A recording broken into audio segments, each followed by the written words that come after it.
Hello everybody. So this is Tanja. Kevin has gone inside here at Werner to do his last simulator class concerning extreme summer weather conditions. And I am sitting in the car waiting and thinking, and I thought that I would share with you sort of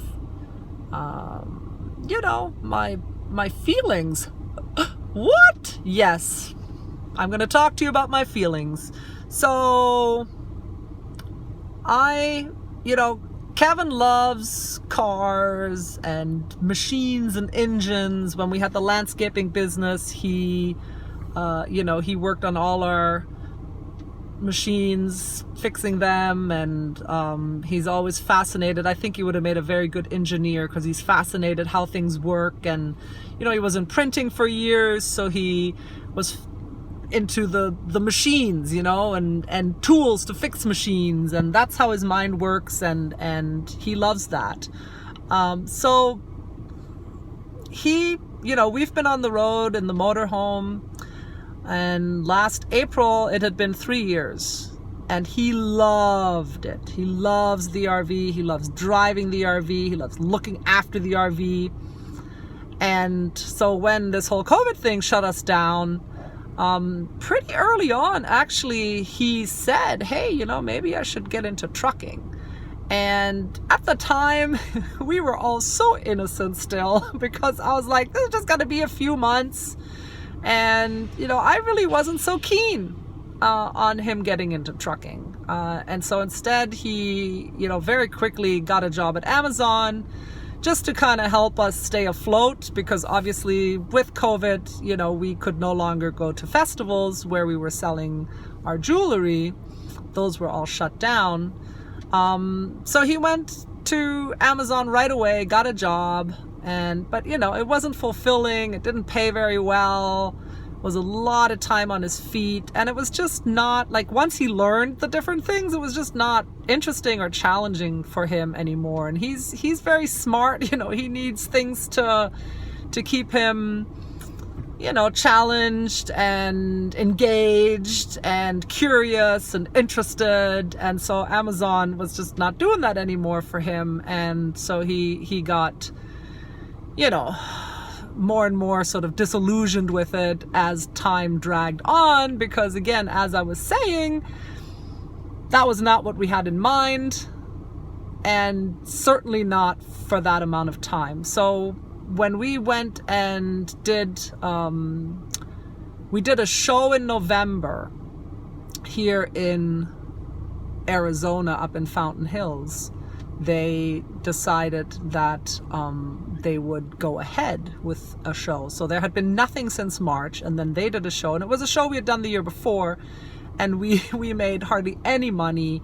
There were hardly any people, because none of the Canadians came down, the snowbirds didn't come down, and then the locals didn't really want the show, so they were kind of boycotting it. So we hardly made any money. We certainly didn't make a profit. And so we realized at that point that definitely we had to pivot and make a change. I had been, sort of trying to get online with the business for the jewelry, and I had been trying to get online. I got I used to be a therapist in the Virgin Islands, so I actually went online and got certified as a master life coach, because as a therapist, you need a license in every state. And of course, that doesn't work for us as we're traveling, but the coaching industry doesn't have that kind of licensing requirement. So I got certified as a master life coach, and I was going to create courses online and all these things. And so I kind of started stuff and then would get sidetracked to something else, and really even just like trying to keep my mental health and keep relationships, because I was extremely isolated, just living in the motorhome by myself most of the time, as Kevin worked 10-hour days 6 days a week at Amazon. So when we realized that shows were not going to be coming back soon, and even if they were coming back, they were not going to be financially viable for us, I was thinking, and I remembered him expressing an interest in the trucking. And so I said to him in November, I was like, so let me ask you, Kevin, like, the trucking, was that just something that you were thinking, would be something you could do to make money? Or is it actually something that interests you, something that you want to do? And he said to me, no, I would like to do that. I would like to drive a truck.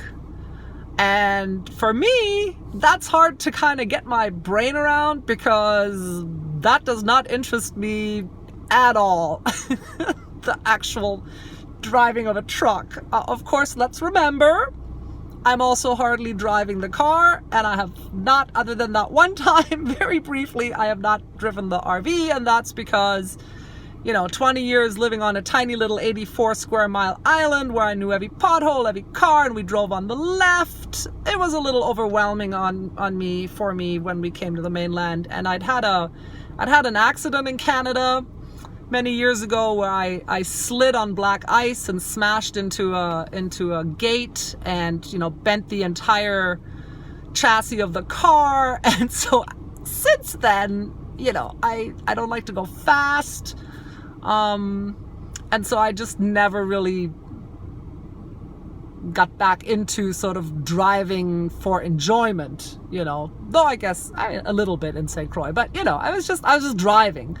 But I would never think, hey, wouldn't it be fun to drive a big truck? But Kevin did think that. And so when he explained that it wasn't just something he wanted to do to make money, but it was actually something that he would love to do, it sort of changed my attitude about the whole thing. And I will say, in the meantime, it's interesting. We have had so many comments and people who've talked to us who are like, oh, especially the guys, they're like, oh, I'd love to drive a truck. I want to drive a truck. I've always wanted to drive a truck. So with that in mind, I kind of set aside my hesitation about the industry, because in my mind I was like, it's very dangerous. I looked it up, it's one of the top dangerous jobs, because of course you're out there on highways for, on average 2,500 to 3,000 miles a week.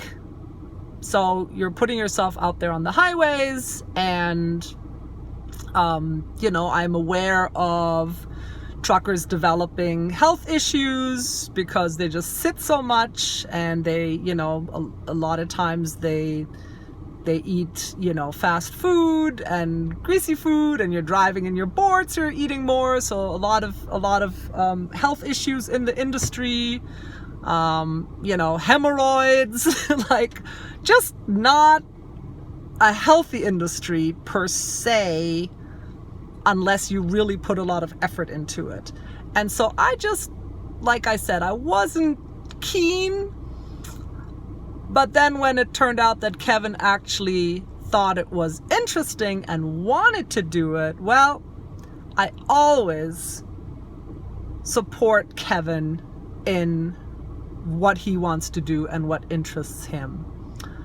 And so I kind of had to spend some time really processing and thinking about what that would look like for us and for him, and get over, some of my hesitations and some of my fears. And I didn't negate them, but I gave them space, and I let them sort of, process. And I would acknowledge them, and then look at them and allow them. And then they sort of, they pass through. And I also would reframe things, because one of the issues was, of course, he's going to go on the road, and I'm going to be even more isolated here in Phoenix in the motorhome by myself, where I don't really know anybody. And it's, with COVID, I've had a lot of contact with family and friends through my, my tablet and my phone. And I know that's happened for a lot of people around the country. But I still think if I'd been back in St. Croix with my community. You know, I could have seen people, I could have gone to the post office and just run into people, I could have walked the beach, I could have been in nature, and here it got so hot in the summer that I was just like, you know, I hung these, it was kind of like the Titanic. I sort of divided the motorhome into sections, and by the time it was, you know, over 115 for days on end, I was just in this little like 10 by 8 area with the air conditioner blowing directly in there. And so it took some effort to make it through all that, and it was at times very lonely, even though I could have and did, you know, pick up the phone and reach out and become involved in different things and gave myself goals and projects and creative outlets, all of that. But even with all that, it's still, you know, I think for a lot of us, it was still challenging, especially facing that, that helplessness, you know, of feeling out of control and not being the one to really fully make all the decisions in my life to the way that I would like to create my life, you know. And so I had to work on not feeling like a victim, you know, but constantly reframing and looking at, okay, what is the opportunity here? What is the silver lining? What is the gift in this? And so for me, the gift has really been a lot of my creative things that I've been wanting to do for years, but I was always too busy. You know, they never made it to the top of my priority list. I have had the time and the space to pursue some of my creative things. And for Kevin, I think it was a clarifying of, you know, what did he want to do? And so this trucking is something he wants to do. And so I am supportive of that, especially because I allowed myself to go through the process of feeling my fears and my anxieties and my hesitations. And then, you know, realizing at one point there are 3.5 million people in this industry here in the United States. And just because Kevin's going to go out there, you know, does not mean he's going to flip the truck in the first week. You know what I mean? Like, I think that I had excessive sort of judgments and fears. And so I've kind of worked through those and laid them to rest and really turned it around to seeing this as an amazing opportunity. And I will say I am at this point actually very excited that we are taking this next step and we are going to pivot and have this new adventure, this new challenge. And of course, it's going to allow us to go back on the road, which was so rudely interrupted when COVID came, because we had been to 40 or 41 states, 40 states, I think, and 4 provinces. And, you know, Arizona is as far west as we had gotten when everything locked down. You know, we were on our way to do all the states.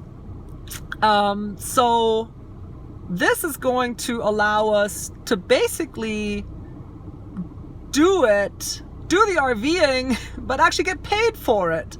And, you know, living in a truck, it's not going to be as comfortable as Dusty. But when we first started thinking about doing this, I wanted to build out a van.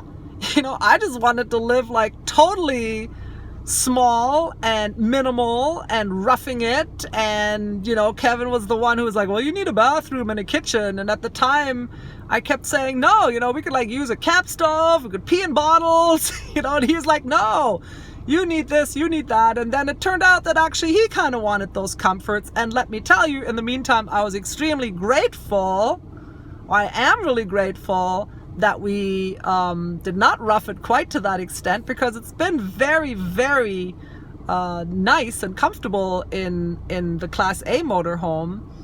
And certainly being locked down for COVID, thank God we were in a 31-foot motorhome, because I don't know how I would have done it for a year in like a little van. So that was a total blessing in disguise. Who knew that was coming?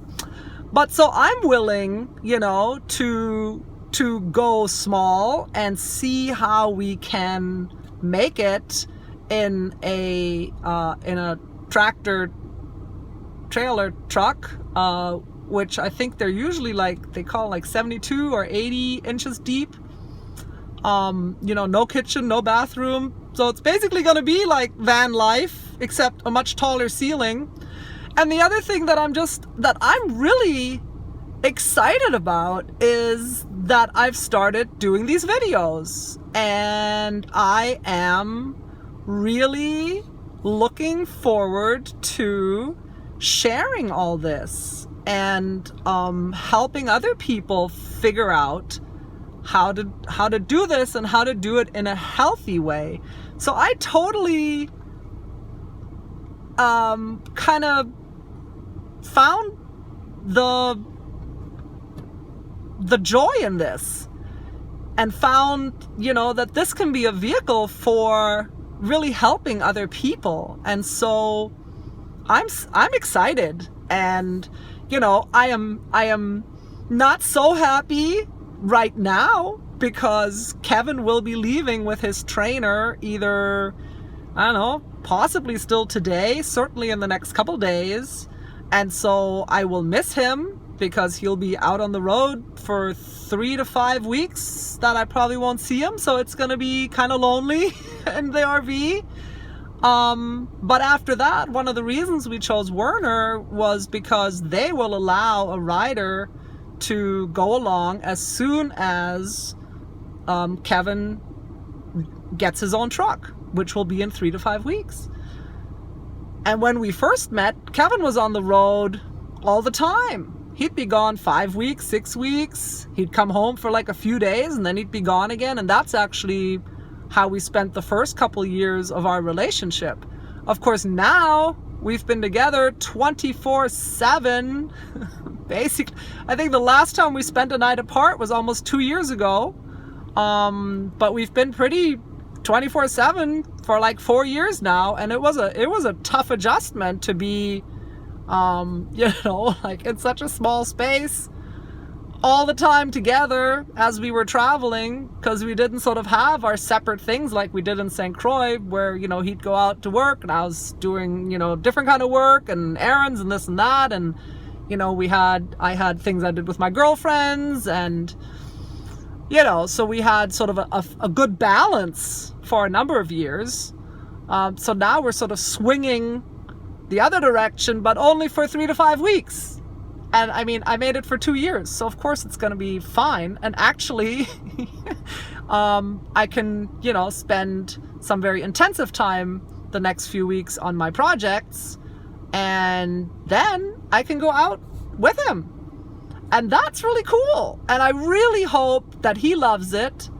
And I really hope that I love it. And I hope that, we find it to be as enjoyable as we hope it will be. And you will obviously be with us for that, so you'll get to see, because it's a mystery right now, unless you're watching this much later and you've already peeked at the newer videos, in which case the future.